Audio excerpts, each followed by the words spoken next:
What is diversity? What is diversity? What is diversity? What is diversity? What is spirituality? Spirituality. Spirituality. How do they diver? How do they diver? How do they diver? How do they convert? How do they convert? How are we different? How are we different? How are we different? How are we the same? How are we the same? How are we the same? What is diversity? What is diversity? What is spirituality? Spirituality. Hi. This is Angelo John for the Diversity and Spirituality Network podcast. In case you're not familiar with us, the Diversity and Spirituality Network is an emerging community of people who are actively exploring the integration of diversity and spirituality. Now, we all have different opinions as to what that looks like within the network, but for me personally, I see diversity as nothing less than a sacred path in and of itself.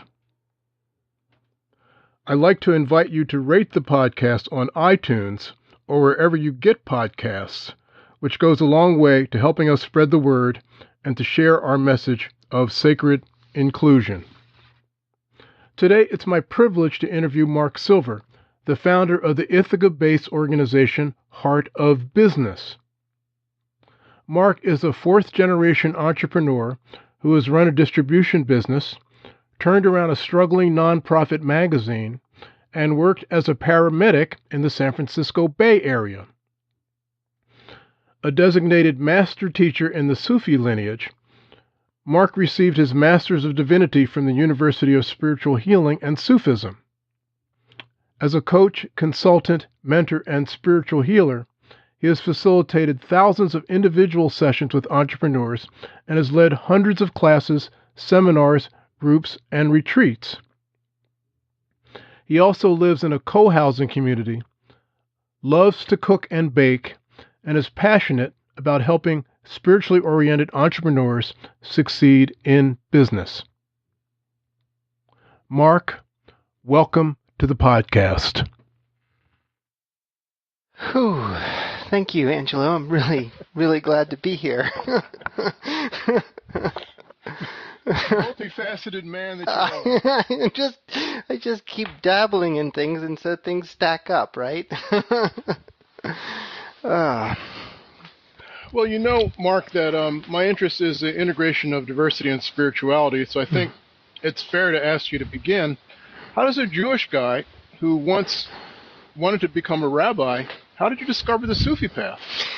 Yeah, and it's funny I should it should make it even more explicit that for folks not familiar with Sufism, that Sufism is the mystical path of Islam, and so Jewish to Muslim is quite a it's extraordinarily close, but very distant at the same time. I actually call myself a Jufi, Jewish Sufi. But the basically my wife, who's had a long history of chronic illness, part of her healing path, she came across a Sufi healer that was really instrumental in her healing path. It wasn't the only thing, but it was a very significant thing at the time.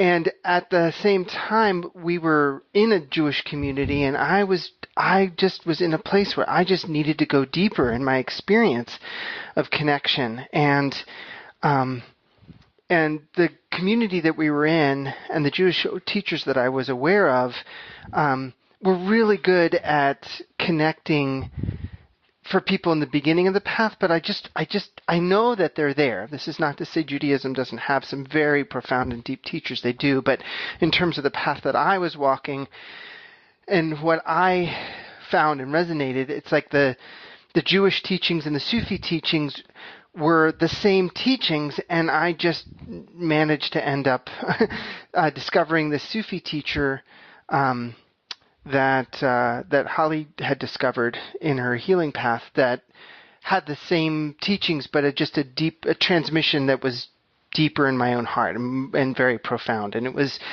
I think, actually an incredible healing path for me to come to that, because I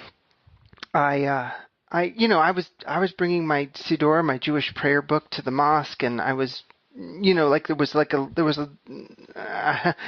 I wasn't wanting to surrender to where I was being shown. And then when I did surrender, it was a really profound healing in my own heart around it. At one point, I heard very, very clear message when I was just before surrendering into Sufism.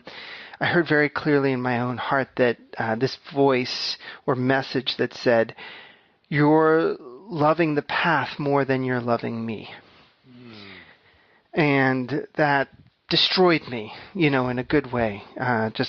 And I embraced Sufism. I became a student of my sheikh at that time, and I eventually began to see how the Judaism and Islamic Sufism, it's the same path. And I mean, it very literally is, because it's all Abrahamic. It's the Abrahamic traditions. But it was quite a journey for me at that time, and now it feels very normal and natural. Of course, almost 20 years later. Yeah, I guess it's worthwhile saying it's not mutually exclusive. It's not like you've stopped being Jewish. It's just that your expression right now is a Sufi expression. Yeah, I think that's fair, because we still celebrate the Jewish holidays. I still have a deep love for Jewish prayer and Jewish ritual, and my daily practice is Islamic Sufism. So. Yeah, it's interesting. So often these things start with a particular spiritual teacher, and it seems like that was the case with you and your wife. Mm-hmm. Right. Yeah.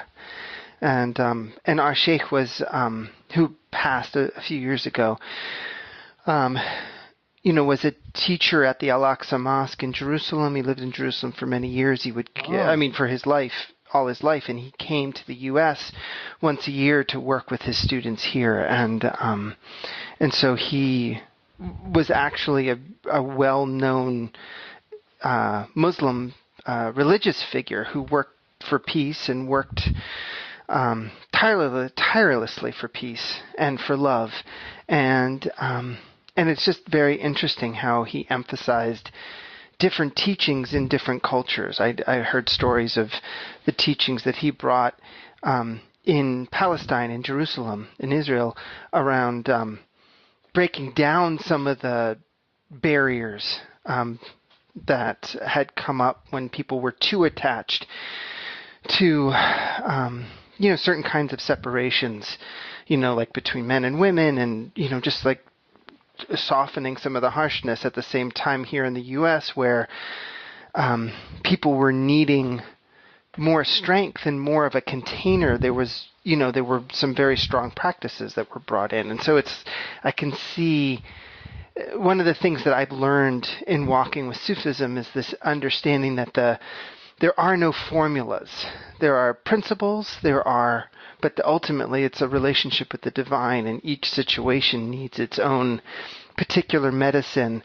Not only the kind of medicine, but also the dose needs to be very precise, and that takes a lot of compassion and a lot of discernment and a lot of real care and patience with oneself and with others to find that. So I find that that's been a lot of my journey on the spiritual path is learning to listen to that. Yeah, I love that distinction between the formula and the path and the process. That's very a worthwhile distinction, I think. I want to. These are very confusing times as far as the political landscape, and you and I are both involved in an online community called Awarepreneurs, in which we explore things having to do with spiritual awareness, I'll call it, and political activism. And I know that before you got involved in Heart of Business, and that's what I want to talk to you about mostly, which is the integration of spirituality and business. You were deeply involved in a sort of political activism. And some people see some self-expressed spiritual people. They see that as antithetical rather to being spiritually evolved, let's say. So I wonder if you could share with me, Mark, your own history of activism and how it's evolved, and how you go about integrating it with your spirituality. Yeah. Well, yeah, I mean, my activism was born in the punk rock music scene in Washington, D.C. in the 1980s, um, because there was just, Reagan was president, and it was, those were my teen years, and I just was seeing some very terrible things going on, and I just was seeing a big gap between what seemed to be cared about, especially things that I cared about, and what was actually happening, what was being enacted by our government, the United States government, and and so that evolved into awakening around pro-feminist issues and learning about feminism and patriarchy, and I was involved in a lot of abortion clinic defense and women's reproductive rights activism, and did clinic defense and things like that. And that just continued to evolve. I came out as bisexual in the early 1990s and was involved with a lot of queer activism for decades, which also involved me because bisexuals were not really accepted within at that point in the gay and lesbian community.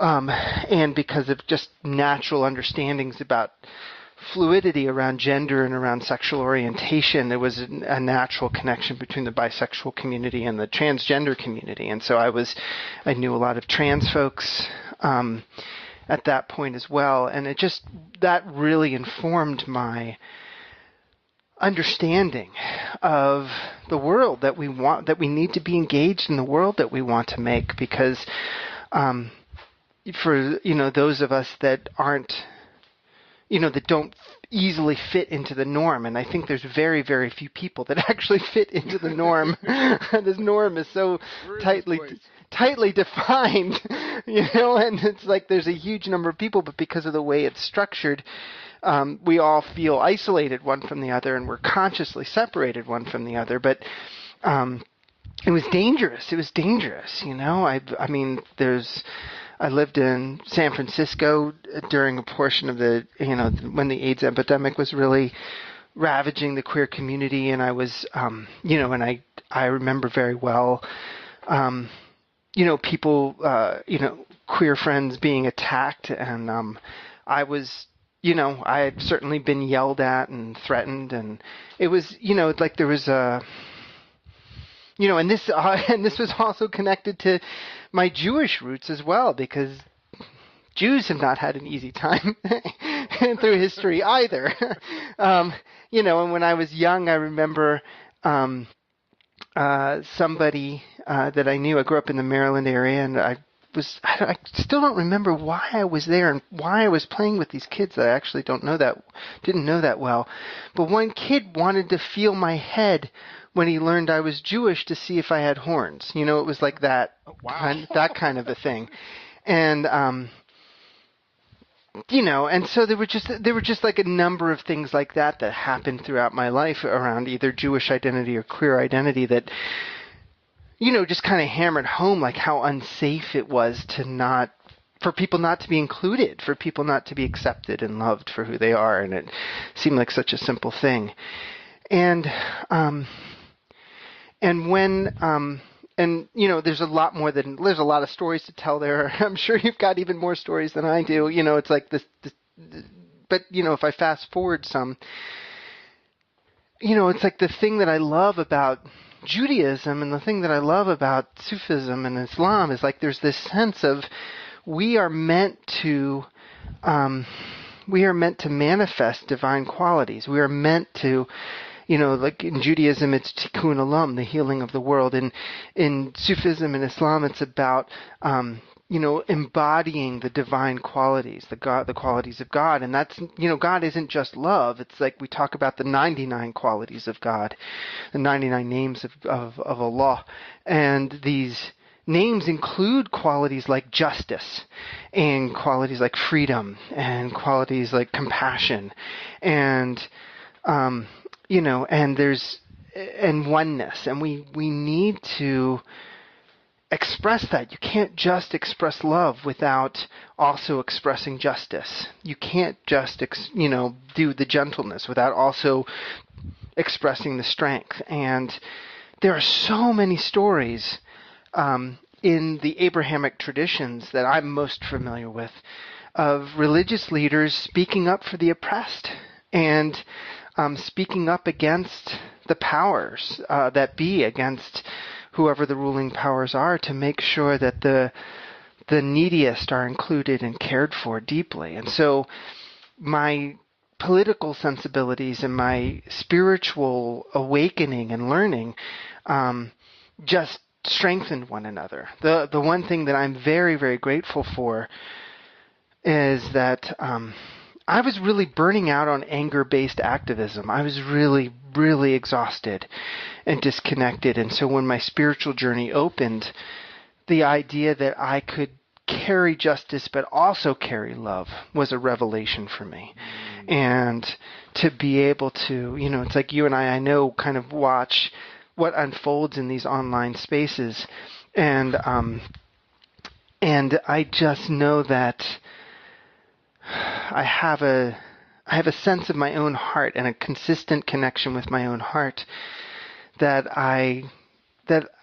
I've learned that I can speak clearly around accountability and around justice, but I don't need to lose my sense of compassion and love for others. And I'm also deeply grateful because the spiritual work has also given me the ability, through practice and through healing, to be able to stand and witness if someone is angry and upset and hurt.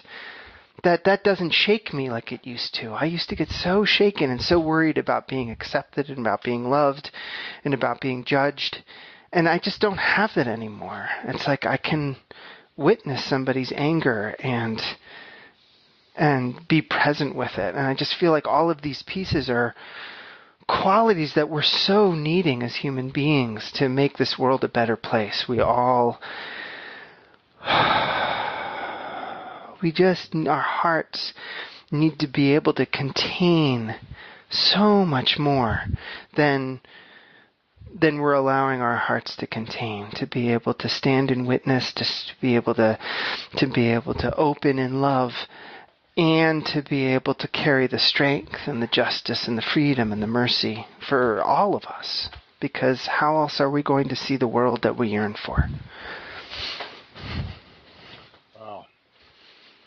Yeah, there's a lot there that you said that makes me want to react to. I mean, one thing I was thinking is that there's something about being different oneself, which is like a great blessing in a sense of being able to connect to the larger world and to see how it's broken, and to be able to hopefully witness and to assist the unification of that.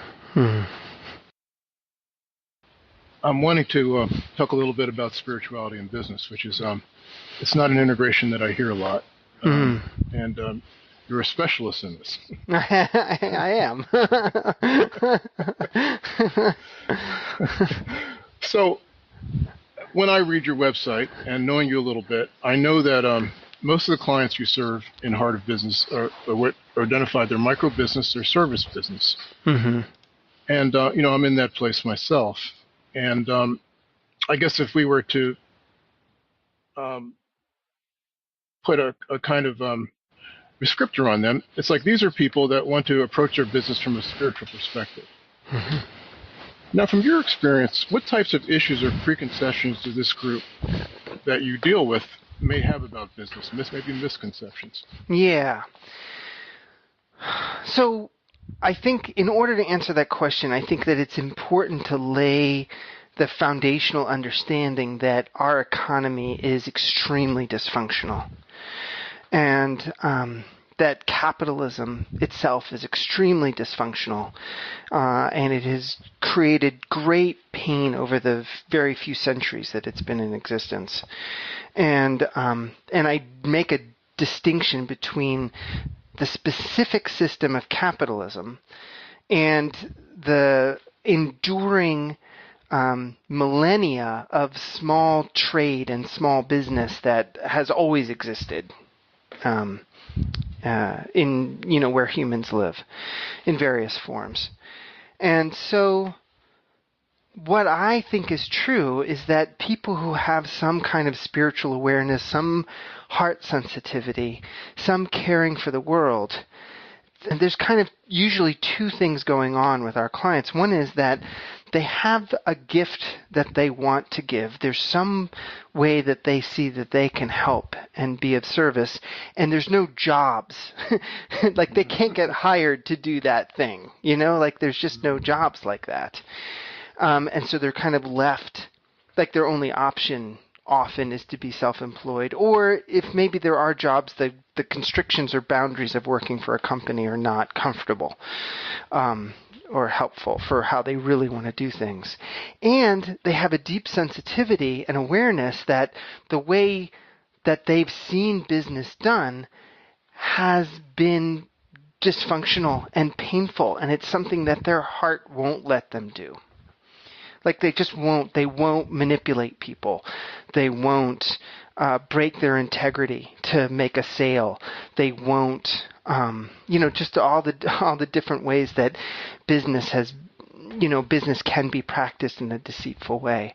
And so they're kind of in a bind because they don't necessarily have models or teachings or understandings of how to be in business. Their heart hurts because of how the world is and because of how the economy is, and they have a gift, and so they're kind of, they feel, a lot of them feel stuck in that place where it's like, I got to do this, I don't know how to do this, it's too painful to do it this way, and if I try to do it this way, I might quote unquote be successful, but I can't really follow through with it, or if I follow through with it, I'm hurting myself. Yeah, I love this distinction that you drew between business and capitalism. The latter is a relatively recent development in the history of mankind. Mm-hmm. People have been doing business forever. Right, and capitalism is capitalism as a structure is deeply wound with white supremacy. I mean, it's like when you think about one of the earliest corporations, the East India Dutch, the East India, right, Dutch company, tea company, like they were part of the colonizing force of the British Empire, and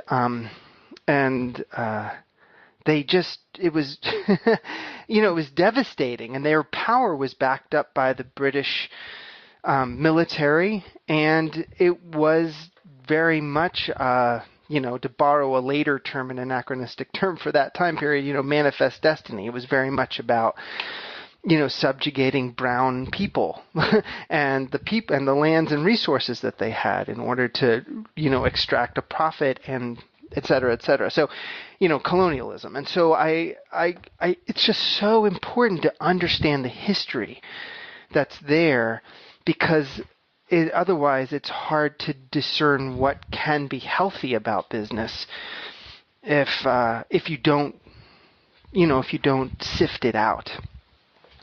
Well, I mean, I imagine that there's a Sufi perspective on business which is deeper and maybe a lot more long-lasting than the capitalist perspective of business, and maybe you can sort of share what that is and maybe some historical examples. Yeah, absolutely. So. The earliest example that I have, it's not the earliest example, but it's a very big example, is that the Prophet Muhammad, alayhi salam, who was the one who received the revelations that were, that we know today as the Quran, and was the start of what has become known as a religion named Islam, where in his time, the name Muslim just meant the one who is surrendered to God, and both Christians and Jews that were surrendered to God were also referred to as Muslims. It's just a name. It's just a word that describes somebody who was surrendered. Before he received revelations, before he entered into his prophethood, he was a merchant, and when you were a merchant in the Middle East, like what that, at that time, what that meant is that people gave you their goods. You traveled to foreign lands for months. So that's like, here, take all my valuable goods and disappear. And then I hope you come back with a profit for me. And so he became, and he actually married his first wife, Khadija, who was a merchant herself and was older and wealthier than he was. And he started by working for her, and they married eventually. But he learned from her, and he also established such a reputation for himself with his integrity that he became known as Al-Amin, the trustworthy one. And that's how he built his success as a merchant, was through trust, through trusting relationships. And that's really at the heart of how trade functions, is when we trust each other. Because otherwise, like if we're functioning in a one-to-one barter situation, you don't need a lot of trust. You need some, but it's like the thing you give and the thing you get happens right then and there, and you're done.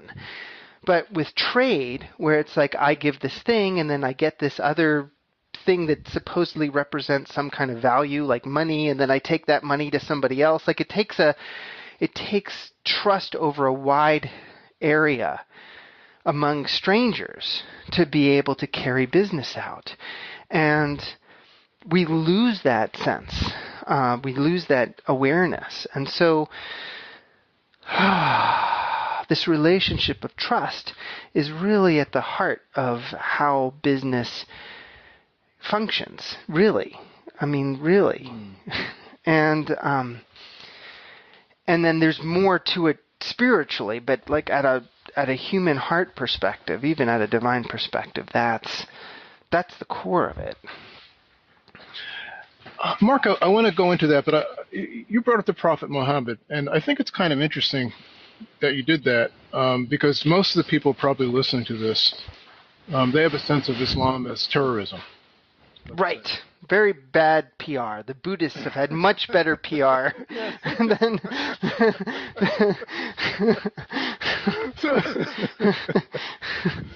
So I'm sure that, I hope anyway, that our listeners have some sense that your version of Islam is maybe a little bit different. But I wonder if you could give your listeners some sort of sense as to the breadth of the tradition and how it might be different from maybe what they've heard in the news. Yeah. So I think it's really important to understand that there's 1 billion Muslims in the world today. And if Islam really was a terrorist religion, we'd all be dead already. It's like 1 out of 5 people wreaking havoc on the planet. It wouldn't last that long. And so, like with most religions, there are a minority who, for a variety of reasons, cling to very literalist interpretations.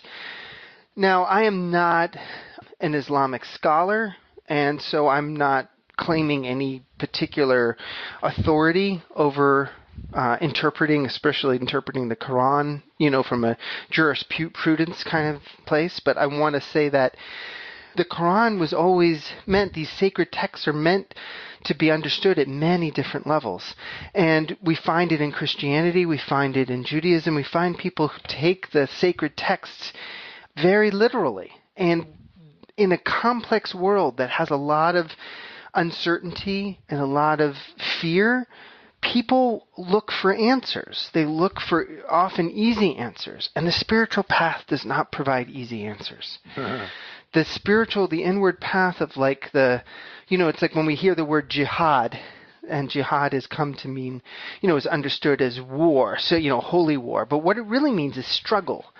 And the greater jihad is the struggle with one's own ego against the lower impulses, like the impulses that would drive someone to hurt somebody else, or to steal, or to, act out of terror.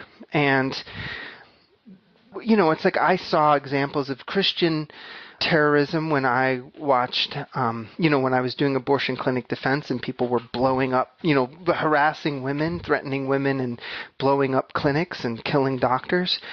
There's Jewish terrorism, there's Buddhist terrorism. Buddhists, there are there are factions of Buddhists that have done terrible things to minorities in different countries, but it's like people get stuck.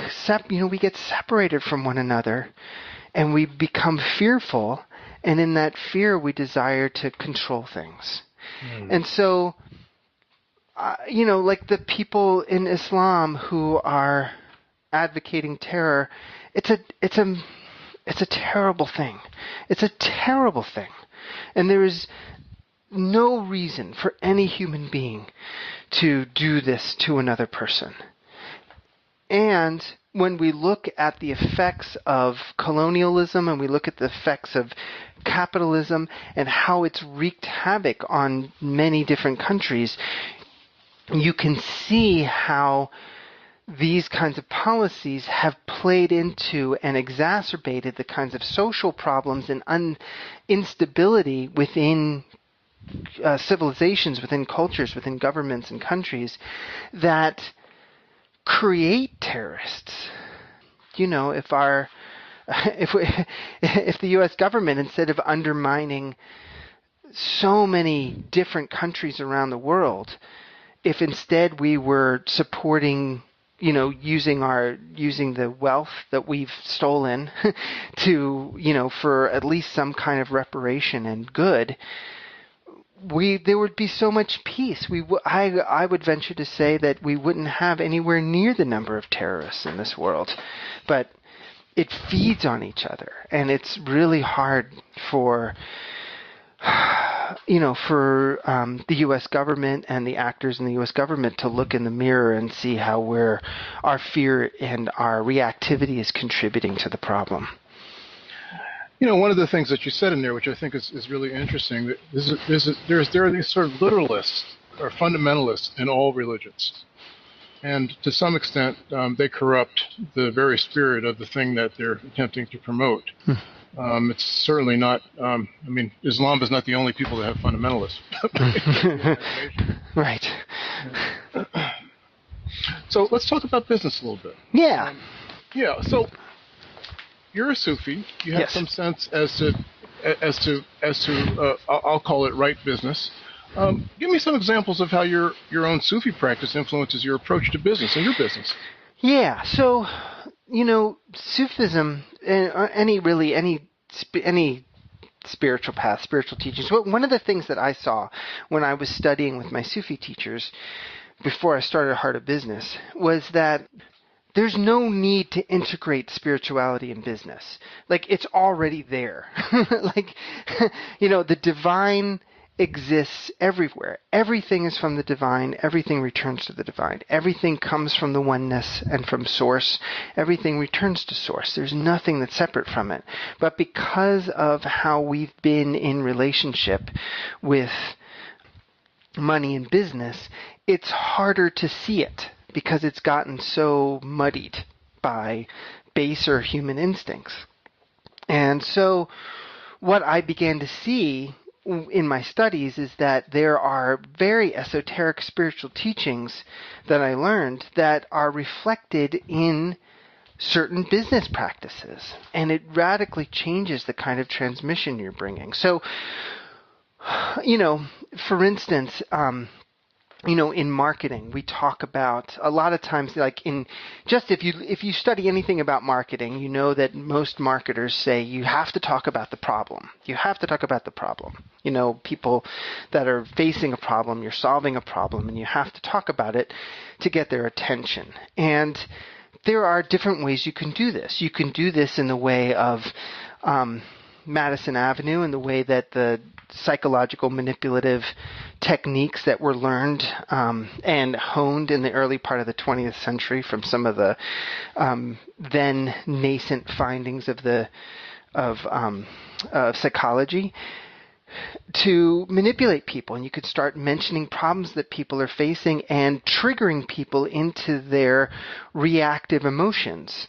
And then providing the only way out is to purchase your product. And that's like traumatizing people and then manipulating them into giving you money from a traumatized place. That is wrong. If anybody, I don't know if it needs to be said, but it shouldn't have to be said. But I will say it very clearly that is wrong. That is not how we're intended to be as human beings, and we are doing evil to each other when these kinds of tactics are used. However, the human being has a deep yearning to be witnessed. There's a Sufi teaching that quotes the divine that says, "I was a hidden treasure and I yearned to be known. And so I created the creation in order to be known." And as human beings, we carry the divine spark within our hearts. And so we yearn to be known also. And we yearn to be known in our entirety, in all of us. Not just in our perfected being, but in our humanness also. And so when you can give empathy to someone for a problem they're facing, but not judging them as broken, and saying, "I see you, and I see that this is a struggle for you, and it's okay. It's going to be okay." Then there's a healing that's possible. The marketing can actually be a healing. You can talk about the problem in a way that allows someone to be seen to say, "Wow, you really get what I'm walking with. You really get the burden I'm carrying." And I can then give assurance about how they are, like they're going to be okay, like they have it, that it's possible. And sure, we have an offer or we have something that we're selling that can help with that, but it's not the only solution, and you don't have to, it's like you can bring the sense of witnessing and compassion into the marketing that still helps people get, be witnessed and gets attention, but doesn't manipulate people. It lets people kind of come into a more restful space before they make decisions. And I find that there's a much deeper trust that's built when you do it this way. So I guess I'm looking for an example. Yeah. I understand. A lot of, and I'll include myself. We're small businessmen, and we know a little bit about essentially how to manipulate people so that they'll become our clients. For example. Right. You can do a whole campaign about identifying the fears and using keywords for the fears and saying, well, what I've got to offer is going to help you overcome your fears, let's say. Mm-hmm. So can you give me a sense as to how I might do it differently, or if I'm in that stance, as opposed to this manipulative strategy that you talked about? Right. So the distinction that I make is that you can wake people up with urgency, but if you keep that urgency going until the point of the purchase, that is hype or manipulation. So, for instance, I can say something like, your business, you may be struggling in business, and you may have a sense of exhaustion around it, and you're not quite sure, like, how much longer am I going to keep going, right? And so this can bring up all kinds of feelings. And then I can say, and now I want to ask you to just take a moment and pause and breathe. I know that there's a deeper part of yourself that's always okay, and before the buy button on the page, I can say things like, don't buy out of scarcity, like pause, like don't, like if you're in a panic and think this is going to save you, like don't just click buy. When there's a deadline coming up, we often take times to explain why there's a deadline. So there's a deadline for this because our administrative staff just needs to take care of you, and we can't, you can be transparent about the legitimate reasons about why you might have a deadline or an urgency. When we raised pricing, I raised, we recently changed the pricing on our core programs quite radically because we were discovering that, this is not penciling out. This is not profitable. This is not sustainable for pricing for us. And so I shared with people the process I went through with it and the reasons why we're changing the price. And then I gave a really generous time period. It's like we're going to change it in 6 weeks, not next week. Like, take your time and think about it. We're not trying to rush people into an instant decision. I find that you can have all kinds of really legitimate reasons for deadlines and for urgency. But if you give people enough time to reflect and you give them some guidance on on reflecting, like talk to people you trust, take time on your own to breathe through it and see what's right for you.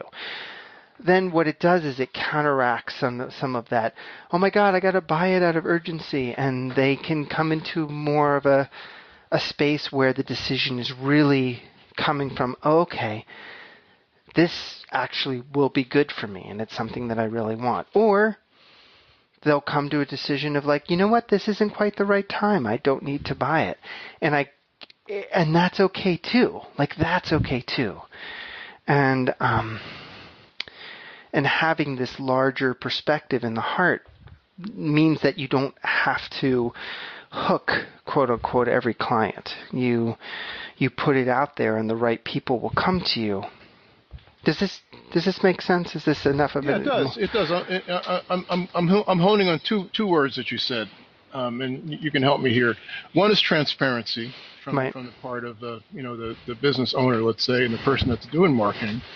And the other thing, which you alluded to in your description of the Prophet Muhammad and how he did business, is about you're about establishing trust all throughout the process. Right. And, we have, we have different ways of doing that as well, right? I mean, we have a number of offers that we have that are much lower priced or that are free. We don't want people to, I found over the years from earlier versions of the business that if people didn't know much about me or about what we were doing and then jumped into a high-priced offer, it was a much better chance that it wouldn't fit, that it would be either harder to work with them because they didn't quite jibe with how we were doing things, or they would quit and they would want a refund. There'd be all kinds of additional challenges. And so I prefer for people to kind of get to know us a little bit and get clear that our approach is helpful to them. And it also sounds like this is more of like a long tail strategy. In other words, if you establish trust, not only will a person become client right away, but they may be a client that sticks with you for a long time. That's exactly right. It's like when people are building businesses, it can take 18 months, 2 years, 3 years to get into true momentum. And, we certainly don't want to be helping people for years and years, because that means that we're not doing our job. At some point we should become unnecessary, that they've learned enough that they can do it on their own. But it's also not a 6-week journey for most people. For most people, they come in and they'll work with us for a year or for 2 years and really soak in everything they need, and then, before feeling complete. And, that's a profitable relationship for us. It's also a satisfying relationship for us, because we see people have the time to actually go through the learning and the transformation and the implementation. So I want to give you an opportunity to do like a brief, maybe not so unsubtle ad. Thank you. Tell me a little bit about the kind of clients which will work best for you in your heart of business. Right. Well, it was kind of like I described earlier. These folks who they have a gift to give. They're usually some kind of a service business. We have a lot of service professionals, holistic healers, but consultants. We have a lot of kind of people that do different kinds of services, and they have a heart. They have a heart, and they care, and they have some kind of a spiritual orientation, and it's really important to them that their business feel as good as the work that they do. And they want to, and they want to learn. They want to learn. They really want the business to be a real business. Maybe they've come to the conclusion that they're done with trying to find the silver bullet or trying to find the secret, and to really just accept and embrace that there are principles and there are structures that really help, but a lot of it is step by step over time, and putting it in place really builds a successful business, rather than looking for the latest secret that is going to suddenly jump you into some different place. Yeah, and there's all sorts of free resources on your website, heartofbusiness.com. Yes. I will, put them in the show notes, and I highly recommend folks start with the readiness assessment. If you go to heartofbusiness.com and you go to our free stuff page, you can, of course, get our Getting to the Core workbook and hear about our core approach and how that happens. And the readiness assessment is a training, a 17-minute training that walks you through the stages of business development and helps you self-assess where you are so you know exactly what you need to focus on and what you can afford to ignore, so that you don't think your business is broken. It's just at a certain developmental stage, and it needs certain things. Mark, we could talk all day about a lot of things relative to business, but I want to close maybe with the personal. As you know, there's a lot of pressure and challenges, even to the most spiritually evolved people. So I wonder if you could share a little bit about your own wisdom, maybe your own spiritual practice, and how do you keep yourself balanced in these uncertain times? Yeah. So the core capacity that I try to develop in myself, and that I think we all need to develop as human beings, is the capacity to be with uncomfortable emotions and not try to fix them or get rid of them. And this is really about embracing a deep neediness. And there's a core Sufi practice called the Remembrance, which is about calling the name of the divine, a name of the divine, into the heart. And this is a way of helping our hearts turn towards source that can be done by, we've worked with I've had students from every conceivable spiritual path and none at all, including, priests and nuns and, and monks from all kinds of traditions. But this core practice of remembrance is what helps the heart turn towards the one and to fill, and to know that when we feel emotions like fear, when I feel an emotion like fear or anger or sadness or grief, it's just my heart feeling thirsty. There's nothing broken, there's nothing wrong. It's the same as if I'm feeling thirsty and I need a drink of water. I'm hungry, I need a meal. My heart is just thirsty. And rather than trying to get rid of the emotion, I need to turn my heart towards the divine and to drink in the divine qualities that my heart is thirsty for before trying to take action. Wow, yeah. That sounds like a good way to start. It's helpful. Yeah. So, Mark, this has really been a privilege, and I hope that this opens up other people who are listening to different ways of hearing about Islam, hearing about Sufism, and hearing about business. And yeah, so I also like to conclude by telling people a couple of opportunities to get more involved in the Diversity and Spirituality Network. One way to do so is to simply join our private Facebook group, which you can find by searching for Diversity and Spirituality Network on Facebook. Another way is by gathering to join us in our regular online community exploration, which takes place on the third Saturday of every month. And you could find more about the theme of of whatever the gathering that's coming up by going to our website, diversityandspirituality.com/events. Or yet another way is to get involved is to support our podcast on Patreon. And you could find more about that by going to patreon.com, searching for Diversity and Spirituality. Mark, it's been a great privilege and a pleasure, and I've certainly learned a lot, and I hope it's been pleasurable for you also. Oh, it has. I'd love spending time with you, Angelo. Thank you so much. What is diversity? What is diversity? What is diversity? What is diversity? What is spirituality? Spirituality. Spirituality. How do they divert? How do they divert? How do they convert? How do they convert? How do they convert? How are we different? How are we different? How are we different? How are we the same? How are we the same? How are we the same? What is diversity? What is diversity? What is diversity? What is spirituality?